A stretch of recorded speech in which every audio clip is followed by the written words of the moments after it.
Kat, mungkin bisa dijelaskan terkait hari ini kan katanya Kat mengisi seminar option trading ya. Mungkin bisa dijelaskan nggak sih Kat awal mula kenapa bisa mengisi seminar ini? Oke. Jadi aku jelasin dari dulu aja kali ya, kenapa papi aku buka seminar option trading ini. Jadi dulu sebenarnya papi aku ini kan kalau dari dulu ya kuliah di Berkeley di Amerika ngambil perbankan gitu. Jadi emang ada background di perbankan. Terus papi aku jadi trader dan kerja di bank dan akhirnya naik jadi vice president, wakil presiden Bank of America waktu itu. Jadi makanya kenapa emang ada bidang di keuangan, tapi habis balik Indo banting setir jadi pengacara. Makanya mungkin orang-orang kaget juga, ternyata kok pengacara yang vokal sering keluar itu ternyata punya ilmu keuangan juga gitu. Nah waktu itu papi aku waktu itu sering lah bikin video kayak saya nggak butuh duit gitu, kayak udah ngomong-ngomong kalau saya uang saya bukan dari jadi pengacara gitu, papi aku ngomong gitu. Nah orang banyak penasaran, oh terus uangnya dari mana, gimana sih Calvin, banyak yang nanya. Terus papi aku kasih tahu lah kalau papi aku ini punya ilmu keuangan, bukan cuma tentang option trading sebenarnya. Jadi papi aku tuh punya banyak ilmu tentang contohnya investasi di properti dan di bisnis tuh gimana sih. Kalau di saham, cara ngelihat saham tuh gimana sih, ada secara fundamental, teknikal, dan momentum gitu. Dan salah satu yang paling mantulnya itu tuh strategi yang tentang option. Jadi option ini tuh ketika biasanya orang bermain sebagai pembeli, di sini strategi papi aku adalah bermain sebagai bandar gitu. Option trading ini, dan ini tuh adalah strategi yang papi aku ciptain sendiri gitu loh.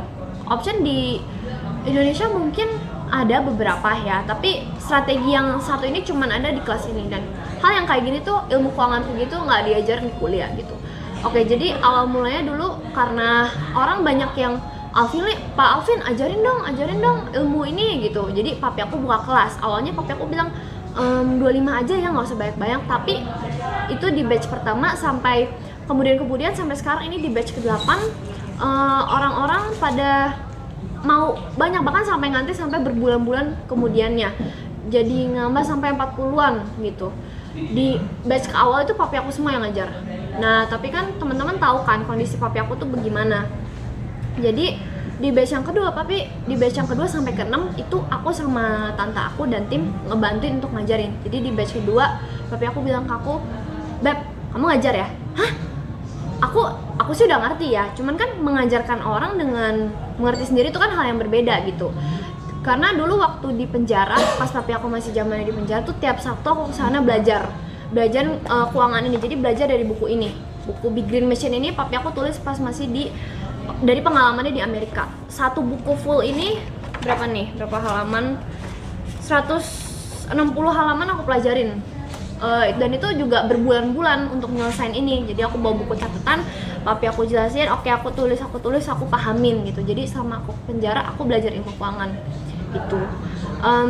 Dan setelah itu makanya aku sama tante aku juga udah paham, kita bisa praktekin ilmu itu. Makanya pas ngajar ya walaupun aku sebenarnya agak deg-degan kan, karena baru pertama kali ngajar tentang ini di yang batch kedua, tapi aku bisa lah.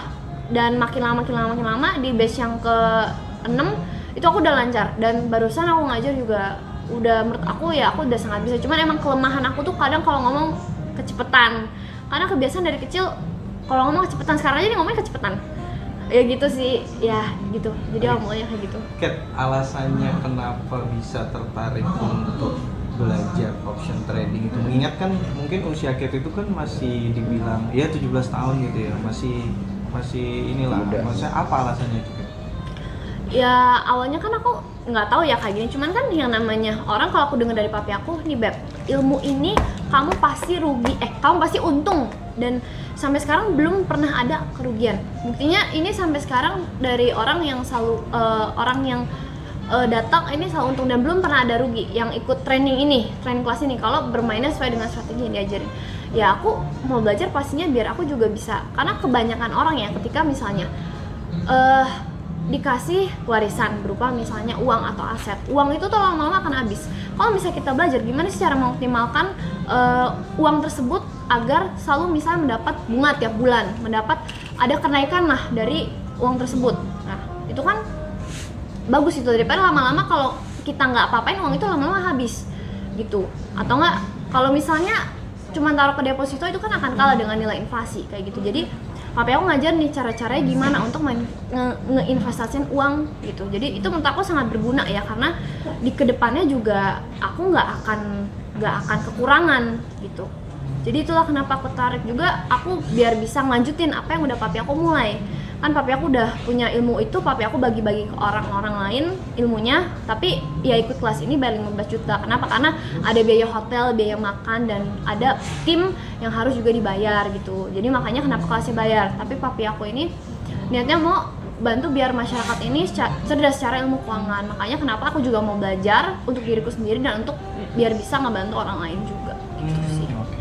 Kat, untuk sudah mengajar itu berarti sekarang sudah berapa lama, Kat? Kalau dari Kat sendiri gitu. Berapa lama? Berarti aku udah ngajar sekitaran 7 kali, 7 bulan. Jadi ini kan setiap bulan ada selama 3 hari. Jadi satu bulan ada 3 hari, satu bulan lagi ada 3 hari, satu bulan lagi 3 hari. Jadi seminarnya ini berlangsung 3 hari, gitu sih. Ada kesulitan nggak sih, Kat? Maksudnya ini kan mengingat dari rentan usianya juga kan variatif nih, ada yang ya 20, 40 gitu. Mungkin dari Kat sendiri ada kesulitan nggak? Aku sih sebenarnya ketika mengajar nggak ada kesulitan. Cuman yang tadi aku bilang, kelemahan aku kalau ngomong kecepetan. Tapi aku bilang, Beb, kamu tuh ngomong cepet banget, takutnya nanti mereka nggak ngerti kayak gitu. Dan kesulitan sih, aku sih cepet tangkep ya. Jadi kalau misalnya aku baca ulang, oh ya udah aku bisa ngajar. Tapi lebih ke rasa percaya diri. Misalnya kan karena yang aku ajarin tuh kan orang-orang yang usianya dewasa, sekitaran umur 20 sampai 50, ada yang 60-an. Jadi aku agak khawatir di situ. Aduh, mereka ini gaya diajarin sama anak kecil gitu. Tapi sebenarnya itu bukan aku yang kayak gimana, karena papi aku di awal yang di batch kedua itu papi aku bilang, Beb, kamu belajar biar bisa ngajar gitu. Terus jadi aku kayak ya udah, aku lebih khawatir aja mereka, pandangan mereka kayak kok gue diajarin sama anak kecil, gue umur segini kok anak kecil ngajarin gue. Cuman kayak lebih nggak pede sih awalnya, tapi kayak ya sekarang mau gimana lagi, aku harus lanjutin kan gitu sih. Oke, berarti kalau bisa dikatakan belajarnya itu yang dari papi itu yang waktu di penjara itu sampai Kat benar-benar paham itu berapa lama kira? Berapa lama ya? Ketika 2 bulan papi aku di dalam, tiba-tiba papi bilang, oke Beb, papi mau ajarin kamu ilmu keuangan. Papi di dalam tuh udah 1 tahun ya? Kurang lebih 1 tahun 2 bulan ya? Ya sekitaran 1 tahun lah, tiap minggu aku sana aku belajar. Tapi enggak 1 tahun juga sih, karena setelah ini buku udah selesai, papi aku kayak ngajarin aku juga tentang ilmu hukum setelah itu gitu. Sekitarannya 8 bulan, 9 bulan lebih lah di dalam aku belajar ya seminggu. Berarti ini bentuk warisan dari papi juga ya, bisa dikatakan ya, maksudnya mengajar ya, maksudnya sebelumnya kan papi yang mengajar, sekarang digantikan oleh Kat. Iya, biasa sebenarnya aku termasuk privilege ya, orang yang punya privilege. Kenapa? Karena ada ilmu. Bapak aku emang bidangnya di bidang perbankan, jadi bisa nurunin ilmu yang kau. Kalau cuman menurunkan uang dan warisan yang lama-lama akan habis, ya lama-lama habis dan bisa aja aku jatuh miskin. Tapi karena yang diturunkan ilmu, aku bisa terus ngembangin gitu. Jadi aku sangat beruntung sih gitu. Nah, ngomongin soal meniyang almarhum Alvin gitu ya,